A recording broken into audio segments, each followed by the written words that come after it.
Hello everyone, I am Tacet, and as many of you have requested, we are going to be going over various teams that you can be using early on in the game from a very low level. So basically these are teams for essentially every part of the game except for Guild Wars, where you will be able to use them at a very low level due to their resource costs as well as the capability of obtaining them. Most of these troops are going to be ultra rare and lower, and the few that are going to be epics are kingdom epics that you can get simply from completing out the quest line if you don't already have one. This video will basically be separated into two parts. The first part where we just go over the 6 teams and what specifically they are used for and the kind of strategy, and the second part which is when we're actually going to be using the teams. As you can see, we are on a low level account. This is the first time we will ever be doing these teams on a low level account, so it'll be a perfect representation of what they will actually act like, and they all have the exact same traits and approximate leveling that you would likely have as well if you were using them early on in the game. So let's get right into them and start going over the teams themselves. If you want to skip right over to us using the teams, the timestamp will be in the description as well as in the comment section. So let's start all the way from the bottom. Most of you have pretty much already seen this if you've been watching some of my other videos. Unfortunately, the banner did not save from earlier, but this team is just absolutely amazing. Can we get the right banner? It is +2 purple, +1 red. Where on earth are you? There we go. So, Sunbird, Rowan, double Firebomb. Very, very easy. Firebomb is a common that you can get from gold keys. You do need it fully traded, though it is a common, and commons are the cheapest troops in the game to trade, so pretty simple to go do that. And if once you trade one, they both are fully traded. You can see it's only level 5. The reason for this is you don't really need many levels in it. The main thing you need it for is the mana generation, the damage, and the survivability is nearly irrelevant. As far as Rowan, we would want to make this as leveled as possible. It is also good to have armor kingdoms for this. This account currently has 0 armor and 0 HP kingdoms, so her damage is a little bit lower than what she normally would be doing, but still, even with that considered, it is pretty decent. She does 2 times her armor and damage on top of what she's already doing, so you can see just that alone is already 39, assuming she doesn't take any damage. Additionally, similarly to that, a Sunbird does 1-to-1 damage based on its HP, so right there we're getting 23 additional HP onto our 18 for a total of 40 run right there, and that's with 0 HP and 0 armor kingdoms. We don't have a single one of them yet, so still very, very decent damage all considered. And we run that with a +2 purple, +1 red. Main reason for this is just to get the Sunbird going quicker. We want to use our Sunbird as a frontline tank. It automatically kills itself whenever it casts, which resummons itself in its normal state. So basically, like right with those stats right now, it would resummon itself. So you would easily be able to go and just keep tanking with the Sunbird, and you wouldn't really need to worry about dying. Definitely the highest priority on this team to fully level if you're trying to allocate your souls.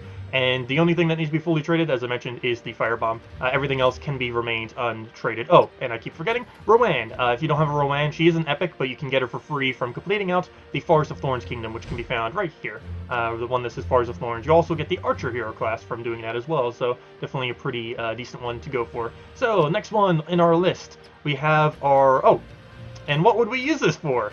Well, it kind of says it in its name, but we would use this for exploring. This isn't something you necessarily need to do early on in the game, but the second purpose that this team has is you can also use it for very quick questing. So if you want to get a bunch of quests done, or really any kind of low-level content in the game, you could just wipe through with a similar team like this. So it's not necessarily only for Explorer. You can use it for quest challenges and all that kind of stuff as well. So, low-level split. This is something that I generally run a lot on all my newer accounts, particularly since it's so easy to get. It is a double Rock Spirit Deep Boar Ranger, and you can run this pretty much through all of early game PvP up until about level 100. It's a nice team that I generally like to use due to its really high boost ratios that it has. It has a 4x boost ratio for every brown you end up destroying on the Rock Spirit, and a 4x boost ratio for every single thing that's living on the opposing team, which by default, assuming the enemy has 4 troops, would be 16 additional damage. You can also target out with its ability to make sure you target whatever the most biggest threat is on the opposing team, so that ends up working out pretty decently as well. If you do not have a double Rock Spirit, you can also simply go double Ranger instead of a double Rock Spirit, and just make sure that your Rangers are the one in 1st and 4th place, and then just put the Rock Spirit in 3rd, and you can run it that way. We're running with a brown-yellow just to make sure we get a little bit more brown off the Deep Boar, which also creates browns. With a Deep Boar, you generally want to throw this all the way to the right or all the way to the left of the board's column, just so it has a higher chance of gaining an extra turn off the brown spawn that it ends up doing. And for the most part, this is exclusively a PvP team. You can maybe use it some in the lower level of dungeons, though you're not going to be able to get to, you probably won't be able to kill the 3rd dungeon battle with a team like this. It's mainly just meant for quick PvP wipes with its very high damage output. And as far as rarities and trading, you don't need to trait a single one of them. This team can remain fully untraded, which is one of the other reasons why I like using it pretty early on. It also doesn't really need much leveling. My team right here, other than the Deep Borer, is fully leveled, but that is by no means a requirement. And yeah, that's pretty much it with it. And now, next one. Low-level safe team. This would mainly be used for things like higher level PvP or for just doing dungeons. So it's a Cockatrice, Dragonian Monk, Azura, and a Hobgoblin.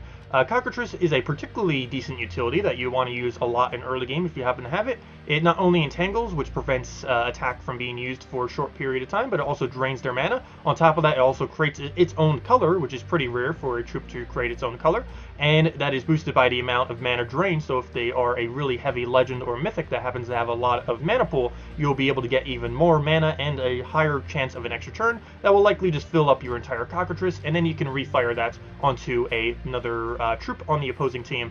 Ideally, you would have this fully traded. If you can't afford that, definitely go for its double trait to get at least the air link. One nice thing is, if you can get the final trait on it, is it has twice as much damage against entangled, and since you can basically entangle the first enemy and extra turn off of it, you'll be able to get a very easy 2x skull damage. Dragonian Monk is in here because of the barrier. Anything with barrier is very strong in early game, particularly if they can multi-barrier. The two main things that are used for this is either Dragonian Monk or Dwarven Gate, both of which can barrier essentially your entire team. Dragonian Monk can barrier your entire team. Dwarven Gate can barrier everything except itself. While also gaining armor. So both of them very, very decent options for this. All you have to do is just hit a bunch of yellows and you'll end up getting yourself quite a bit of mana. He also has a very interesting X-shape board control, which is a little bit confusing to use, but once you get used to it, it is a very, very effective way to control the board.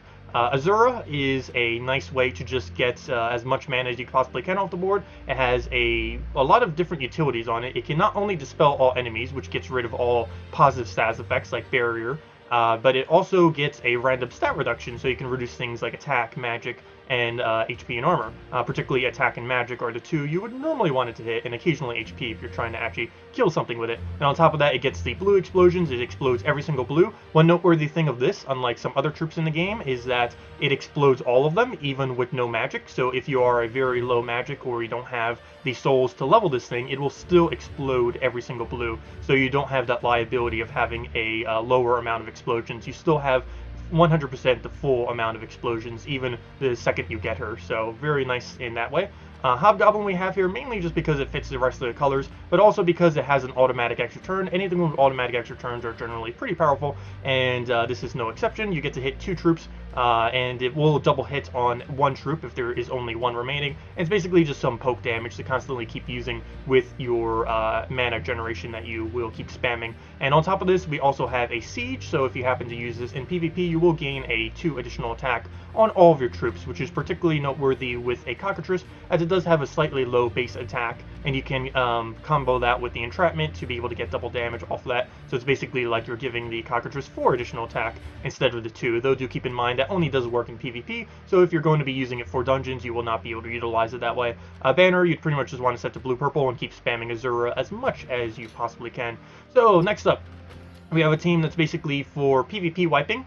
Could also mess around with this and try working it into Guild Wars if you truly wanted to. But it is a Azura, Valkyrie, Rowan, and Tacet warrior. Essentially what this is, you'll use the Azura plus Valkyrie combo to get as much mana generation as you possibly can onto all of your troops. Your Rowan keeps spamming out the enemy team with its high damage output, and you can use the Tacet warrior to keep buffing up the Rowan's armor. Not only does it buff up the armor, it also allows you to do a small amount of split damage at a 1-to-1 ratio based on the Rowan's armor. So you'll end up giving it some armor and then boost ratioing it right after. One other noteworthy thing about the Tacet warrior, as I just mentioned, is it does do it after the fact. So this 9 armor buff will be calculated into the 1-to-1 boost ratio. That's essentially doing a guaranteed 9 damage plus whatever additional armor the Rowan has. And of course that Rowan gets to keep that 9 armor to also use it for 18 additional damage onto her ability. And that will be even more if you happen to have additional magic and such. On this team, you don't really need anything traded. The only one you'd really want to go for, if you can, is a fully traded Valkyrie for that Warrior Link, though it is not required. You can easily just run it off of a Azura spam. Even more so, you might just want to go a blue-purple banner or a banner more oriented towards Azura if you happen to not have the Valkyrie fully traded. Main reason we have it on all-in on the Valkyrie is because we do have that +1 link, so we can keep getting it just straight into the Azura there.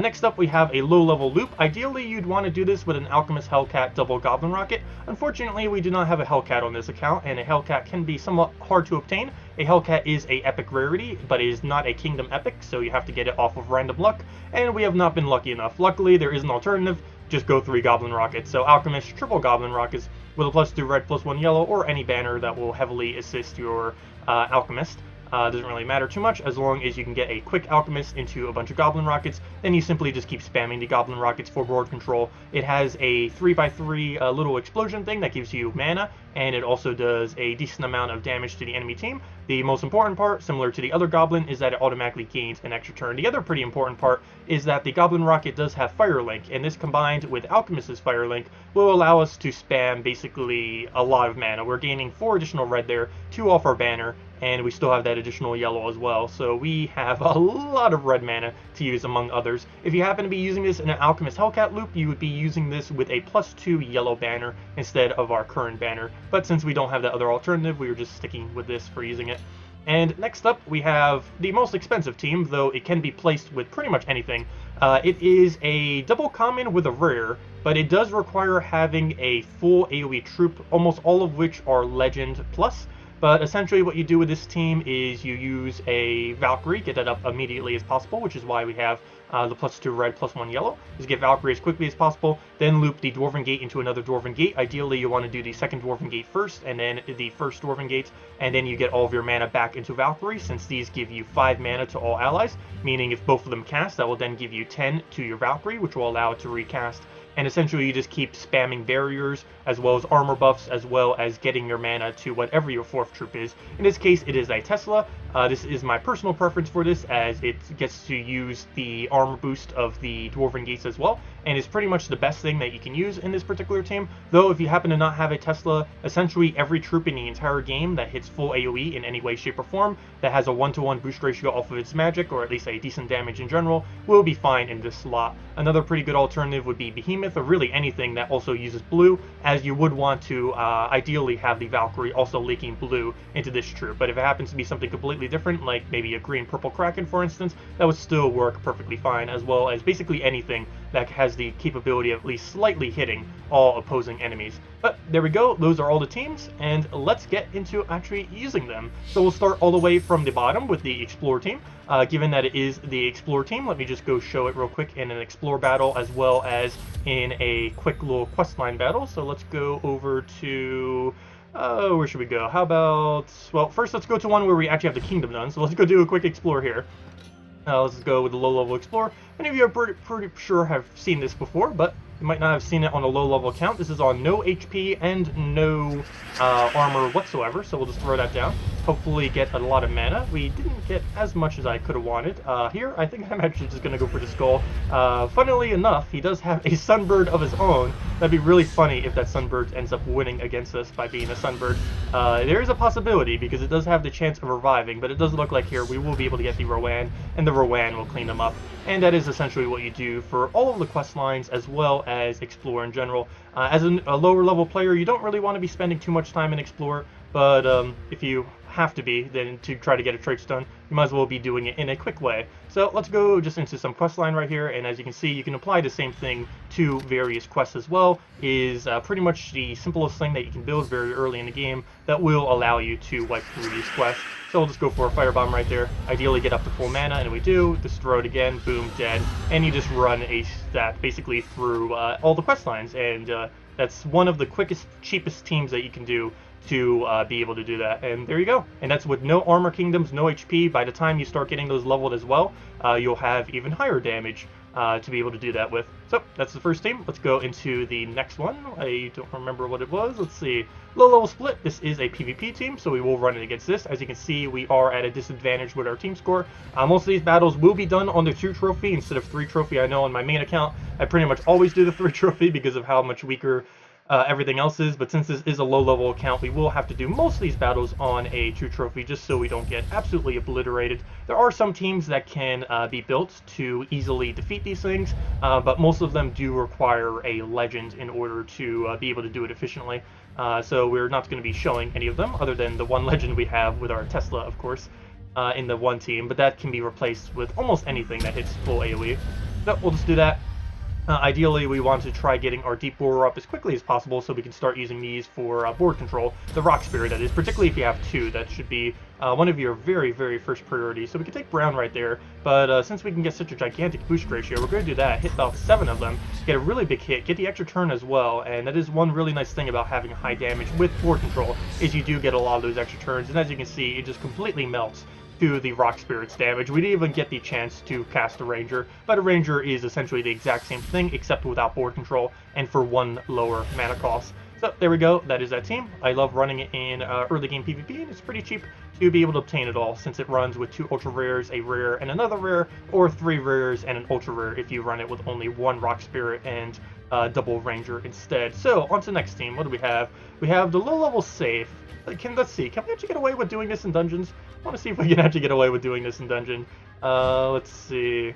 We'll go to games, we'll go to dungeon, and we should be able to. This is particularly under-leveled right now. We have a level 11, a level 6, a level 10, and a level 8. Also, his final trait will not trigger here because this is a dungeon and not PvP. The +2 attacks to all troops in PvP obviously only works in PvP, which means it only works in the context of Guild Wars as well as in normal PvP. So first off, we're going to want to go for all the blue and purple we could possibly do, preferably purple and not blue, mainly because of course our explosion is based on the blues, so if we can, we do want to try to keep the blues on the board. So right here we'll go for another purple. Looks like we'll have to take a blue off the top as we don't really have much of another option here. I'm going to take this up so that we have the blue remaining more towards the inner of the board, because if we left the blue right there in that corner, it's not going to explode as much. So we'll take that one and get ourselves a good Azura here. So 11 explosions, we'll get ourselves almost all of our mana that we need. Unfortunately, it's not actually all of our mana, so a little bit of a weird situation where we're probably going to have to pass our turn basically just by taking that. And he does have his first ability. It's not really one I would need to counter out, so I don't believe I'm going to even bother with it. We'll just let him do his ability and just go from there. This guy does have stone skin, so I'm not going to just take a skull against him. That probably wouldn't work out too well. There is only 4 blue on the board, so I kind of want him to get rid of all the reds. The only issue with this, though, is I just realized now he has enough damage to one-shot us because he's level 20 and we are like level 10 on everything. So you know what? We are going to have to disable him. So we'll do just that. We'll get our automatic extra turn, or not automatic, but Cockatrice does have a pretty good chance of extra turning when casting against something that has quite a bit of a mana pool.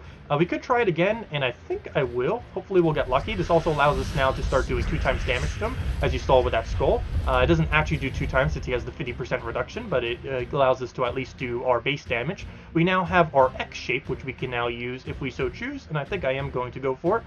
Looks like we're only going to be able to get ourselves a 2 barrier, but I do want to try for the extra turn all the way in the corner there. This guy isn't damaged, so I don't think he's doing much. Never mind, I lied. So it looks like we're going to have to cast a 3rd one. As you can see, Cockatrice is pretty good at keeping on your turn and constantly disabling out your enemy. And yeah, we have the Entangle there, so we can actually let him take that skull, so we don't even need to worry about it. We'll just go for an X shape here, try to get as many barriers as we can, as well as pick up that extra turn. We can now go for another explosion, and basically the whole thing now is we just keep spamming everything, keep getting barrier on ourselves, keep getting mana drains and entangle on the enemy, and just keep doing this until whatever we have in the last slot, in this case our Hobgoblin, just pokes them down. So chip by chip we shall keep going for their most biggest threats on the opposing team, keep draining them whenever we need. This will not be enough damage, but I think I am going to go for it. Ideally I need the purple right now. The only problem is he's not entangled anymore, so I kind of have to go for this. That, or I need to go for an X shape, though that would only give us 2 barriers if and only if it hits correctly. One other thing we could try to do is X shape into 5 skulls, though in this case I do not believe there's any X shape that can hit that many. It looks like 3 or 4 is about the highest we have right now, so that does not seem possible, unless I'm missing one. Oh, wait. Is that it? That is 4. You're 1 short. Yeah, I'm pretty sure that's 1 short. Yeah, never mind. We're not going to be able to get it. So right here, we're just going to go for the skull and then X-shape him to death.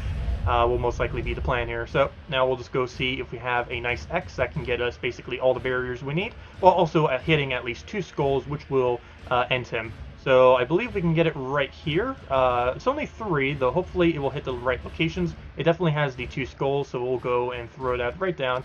Will it hit correctly on ourselves? Yes, it will. So now we have our entire team barriered. He's entangled, so he doesn't get to do anything. We can hit him for a poke. He too has stone skin, but at least we'll be able to hit him for a 7, which will basically negate out all of the stone skin that he has there. How many blues are left on the board right now? Only 5. Why is there so little blues? We're getting a little unlucky with that, but we'll go for a skull poke. Don't really have much else to do in this situation, so we'll go for a little bit of our explosion, get everything else up. And yeah, this team is slow and steady. It basically just goes off of pure disable, and the whole premise of it is to survive and just keep chipping down the enemy team while taking no damage on yourself. That is the whole premise of it and what it is used for. So it's really good against battles where you are completely outmatched, because you will still be able to easily disable them as if they didn't even have those stats. As you can see, he's entangled, so he only does 1 damage there from the 4-time skull. He was not able to get the additional damage. There is enough on the board right now that we should be able to just get the brown extra turn. We do miss it. Ooh, first miss. That is one slight liability of a cockatrice, is when it misses, it can backfire some, particularly if the opposing team has a really good brown using troop. So it does look like we are a little bit down right here, as yeah, we didn't really get to do anything, but he's still entangled. He missed, or at least hit one of our barriers, so we didn't really get much value out of that. We got our ability back up. If this misses again, we will be in a little bit of trouble, but with how many browns are on the board now, I think we are pretty safe to go for that, and we shall, because we don't really have another choice, and we do indeed land it. I could try for this again. There's enough brown that I think we can, once again, go for it, and I believe we will. So we'll throw that down, and okay, good. We did indeed land it. Now we'll just need to move the board just a little bit, see if we can get a nice X shape to go get our barriers back up. I think I might even go for a skull here. Again, does everything on this team have mitigation? I think so. This guy has 50% skull reduction. The other one I think has 100%. No, 75%. Never mind. It's only the other guy that gets that higher. But yeah, I guess we could go for an X shape here. One thing I really need right now is Azura. We're a little bit low on our manas, so I guess we could even just completely ignore the skull and just go for the blue right here. And if it surges, we'd be good to go, though I do not trust it surging, so I think what I'm going to do is actually just X shape it instead. Doesn't look like we're going to get any barrier out of it, which is quite unfortunate, but we would get the mana that we need to cap out. So I think I am going to go for that. We'll take that, get our nice X shape. That will be our Azura. He does take some blue, so I won't be able to get that, but we'll get that. Go throw this down. Get a very nice cascade, though, and none of it did we get an extra turn, though he's still entangled, so no threat really right there. We can go for yet another drain on him, though I don't think we really even need it at this point. We can just go for another explosion, and then simply go into the Hobgoblin for the kill, and we can just drag that right down, kill it out, and as you can see, with basically a bunch of level 10s with essentially no traits, we technically don't really even need any traits on them. They're kind of just there to help. The only thing we really used was the link on the cockatrice, but everything else, yeah, pretty low level. Come on, click the right team. Low level safe. But as you can see, level 11, level 6, level 10, level 8, and yeah, basically no traits. Hobgoblin's trait didn't even activate, and cockatrice, we barely even got to use the entrapment since they all had stone skin and stuff. We were basically just using the air link. So yeah, very, very cheap. Azura you get for free from the, what's it called? Merlantis Kingdom. And Draconian Monk is just an ultra rare, Cockatrice is a rare, and Hobgoblin is an ultra rare. And you can just do that. Similar premise, doesn't necessarily need to be the exact team, but things with Cockatrice Draconian Monk combo, almost any 2 troops behind that makes for a very, very safe combo, since you have full barrier to your entire team, a cockatrice that feeds both of them brown mana, a full mana drain, a full entangle, so they can't hit you with abilities, they can't hit you with skulls, and that's essentially everything that they could possibly hit you with, except maybe like extra turn traits and such. So yeah, it has a lot of disable potential. So let's go into our next battle here, see what we have. We have our 1 to 3 shots. So once again, we will be using the Azura Valkyrie, this case in a Rowan Setite warrior team. This is basically a team completely composed around the Rowan in hopes of getting her to just do absurd amount of damage. So basically what we'll want to do, similar to many Valkyrie teams, is get the Valkyrie up first, get that immediately as we possibly can, and then basically just work the rest of the game from there. I probably shouldn't have taken that red. I was going to go for that yellow, but I was kind of hoping we'd get more mana from that, which we did. The only problem with that is we don't really have as good of a follow-up, but let's go move that over. And as long as he doesn't do anything bad here, which he doesn't, we can start rolling. So we throw that. That gives us all the mana we need. We can now go straight into an Azura, and now we just throw the Valkyrie down into basically anything. Whenever we get the Rowan, we will want to throw down the Rowan. Sometimes we'll want to throw the Tacet warrior first and then throw the Rowan, but in this case he's not up yet, so we will not do that. But for the second time, we will likely want to do that. Unfortunately, he was 1 mana short, though he did just extra turn randomly off of that. We are still 1 mana short, so we could go for a Valkyrie here, which I believe I will. What do we get rid of? Green or red? I think I want to get rid of green here. I want to keep the red in case we need Valkyrie again for whatever reason. I don't think we will, though. But right here, we'll just throw the Tacet in, get the little bit of armor buff. And that should be almost enough for a win. I'm not going to bother calculating out. Should be pretty close. Okay, it's not enough. But we'll just go for an explosion here, and one more will be able to go for that wipe. And once again, do keep in mind, we do not have any armor kingdoms whatsoever. So once you do get those armor kingdoms, it would do quite a bit more damage. I think there's 12, I want to say, armor kingdoms at the moment. That could be wrong. But if that is the case, that could be 12 additional armor, as well as 24 if you ever get them very leveled. So as an early game player, it'll be a while before you get all the way to the double on the stats. But yeah, it's about 12-ish that you can get just from simply doing kingdoms. And hey, there you go, getting them leveled. Speaking about leveling, level 71, and we get a mastery. Let's see, let's keep them even. Also, it is really nice to keep all of your masteries even. In the current state of the game, there is very little purpose in trying to focus them all into one color. I have on my main account, but I just did that for fun. Anyways, low-level loop team. This isn't ideal. Ideally, we'd be doing this with an Alchemist Hellcat double Goblin rocket with a +2 yellow banner, but this should still work just the same. Well, not just the same, but it works a little bit worse, but it should still at least get the purpose done of what we need it to do, which is loop almost infinitely. But yeah. We are very low leveled. Everything on this team is exactly level 10, though we do have every single fire link, so 2 traits on the Alchemist as well as 1 trait on the Goblin rocket. So pretty cheap to get, 3 ultra rares, 1 rare, and once you get one of them leveled, you don't even need to do anything else, you just already have it. Ideally here, we'd want to be taking red pretty much every turn. Unfortunately, in this case, we do not have any red to go take. So hopefully he will do that for us, and he does. So very nice of him right there. We'll take those reds, and now we are pretty much good to go. Unfortunately, I did not notice that. We are in a very sticky situation here because of, yeah, it has enough attack to kill us in one shot now. So yeah, this better be infinite loop, because if it's not, we are pretty much done for. So right off the bat, we're going to want to just move that down, try to see if we can get ourselves to a full Alchemist. That is really important, though at this point it looks like we have reached that destination. Now our next goal is to make sure that we have yellow alignment. In most cases with an Alchemist Hellcat, your whole goal is just to keep alternating between yellow and red, but since we only have an Alchemist, our only goal is to make sure we always have yellow alignment and that we always have an Alchemist ready to go. So right here, once we have gotten our designated yellow alignment, in this case it is green, we simply throw away every single Goblin rocket we have wherever we want, as long as it doesn't interfere with our board, and then we go for our extra turn and essentially just repeat everything over again with whatever we currently have left. And we'll smooth that, take it from the top to the bottom. And we already got our Alchemist back. Look for where our next target is. It looks like this time it's going to be a purple. So just leave all the purple where it is and see if we can get something over here. I guess I could drop that a little bit. I think I might actually go for that. I do want to keep that as a 5 times though. So you know what? I'm probably not. I'm just going to go and I guess we'll just take it from the top here. Doesn't really matter too much since we already have our alignment there, and I don't want to accidentally mess it up. So let's do that, go get ourselves on the purple, and yep, just keep this going until we inevitably win the battle. Generally, once you get this loop going, particularly with an Alchemist Hellcat combo, it doesn't really end. Sometimes it does end when you do it with an Alchemist triple Goblin rocket, though as long as you're really careful, it's very, very rare that that would happen. So right here we have it on green or on blue. I think in this case I am going to go for blue, as it looks like it has more mana that we'd be able to accumulate. So right here I'm just going to move that down, see if we can get maybe a little bit more alignment from the top here, just for a little bit extra to make sure we can get it. Oops, I meant to do that one higher, fail. Well, too late on that. I was trying to get the other one. But that's perfectly fine. We even have brown at the moment if we want to go for it, though since we use that for Alchemist, I don't believe I am. So we'll just move that. move the other yellow, get a free skull. That's pretty useful since that will kill that out. And at this point, we just throw both the Goblin Rockets, and that is enough damage. And keep in mind, the Goblin Rocket is only level 10.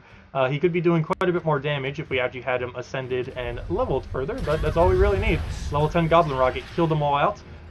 This team can be ran without the traits, though it is very, very highly advised to at least have the Goblin Rocket traded, as he only requires the one trait, and you get it on 3 troops for just doing one trait, so you get very, very good value out of having a fully traded Goblin Rocket. The Alchemist, however, you don't really need to have traded. That is perfectly fine to not trait if you don't have enough to go get them double traded. So for the final one is the most expensive here, though it's also technically relatively cheap. It's a common, and a rare, which that alone is very, very cheap. Also a very commonly used rare at that, a Valkyrie, which is one of the better soul farmers in the game. Particularly later in the game, though early in the game it's still perfectly sufficient, particularly once you have all the magic kingdoms. On this account we do have all the magic kingdoms, and as you can see, at level 17 she is doing 9 souls per cast, which is decent. Ideally, once she starts getting to 15 plus is when she really starts getting decent, but 9 is still a perfectly sufficient amount of souls per cast. Anyways, we're doing this with a Tesla. As I mentioned earlier, this can be used with absolutely anything, doesn't have to be a Tesla. As long as it can hit full AoE, or at least partial AoE, and do a lot of damage, it doesn't really matter what this is. Ideally, a blue, but also, again, it doesn't have to be blue, it could be a Kraken or something else. Doesn't really matter too much. As long as it can do a lot of damage, you're good. So that's basically what we're doing, double Dwarven Gate into a Valkyrie Tesla. This team can actually go and probably take off the 3 trophies. So right here you can see an 8,211, no clue what Satchel team is, but apparently has a Christine X. But we'll go fight this. As you can see, he has quite a bit higher stats than us, though we should be fine. This could be the first one we actually lose this time around. But the double Dwarven Gate is very similar to that of the Cockatrice plus the Cockatrice plus Dragonian Monk combo, in that it will get a lot of barriers. So again, as mentioned earlier, we do want to throw the second Dwarven Gate first. This you don't have to do, though I like doing it because if they happen to hit a skull right here, we will be able to negate out that skull. And if you do it in reverse order, you will sometimes not. You'll basically get poked and just waste the entire free shield that you could have had. So right here, as you can see, we have a really nice purple convert, so we'll just go for that. It gives us everything. I was going to say essentially everything, but no, that is indeed everything. And one very nice thing about Tesla in particular, if you happen to have her laying around, is she does scale based on all armor in the game. So even if you are fighting against harder opponents, you will scale basically towards their difficulty, since she scales her damage based on how much armor is in the game. And obviously if they have higher stats in general, that would also mean they have higher armor. So right here, I could go for a Dwarven Gate just to protect herself from that one skull and also boost ratio to Tesla, but since we already have Tesla, might as well throw it down, and that is indeed the match. Could have gotten one more Valkyrie in too. Don't know for sure if there was an extra turn there, but of course, always got to get those free souls in when you can. But anyways, guys, that will wrap it up. Those are all 6 of the early game teams that basically encompass everything with the exclusion of Guild Wars. Main reason I didn't really go over anything too particular for Guild Wars is, as a newer player, it isn't really something you should be focusing on too much. The main things you should be focusing on as a newer player is mainly PvP and the occasional questing and exploring for trait stones that you need for key troops. But Guild Wars isn't really necessarily something you need to be focusing on too much, as most Guild War teams that do get created do require some pretty hefty troops, quite a few legends and stuff like that. But I just wanted to go over basically everything that you can create with ultra rares and less, as well as kingdom epics that you get for free. But anyways, guys, if you still have any other questions about any teams, or particularly early game teams that you need help building with, or if you just have any questions about how to build teams, if you have like some things you want to tell me, like a few legends that you might have, you can feel free to leave in the comment section below, like asking how to build a team out of it, and I can definitely go and answer and try to get yourself something decent to use. But anyways, guys, leave all the questions below. Hope this was helpful. So if you still have any other details or questions you need, just feel free to leave them below. Anyways, hope you all enjoy your week, and I will see you all later. Goodbye, everyone.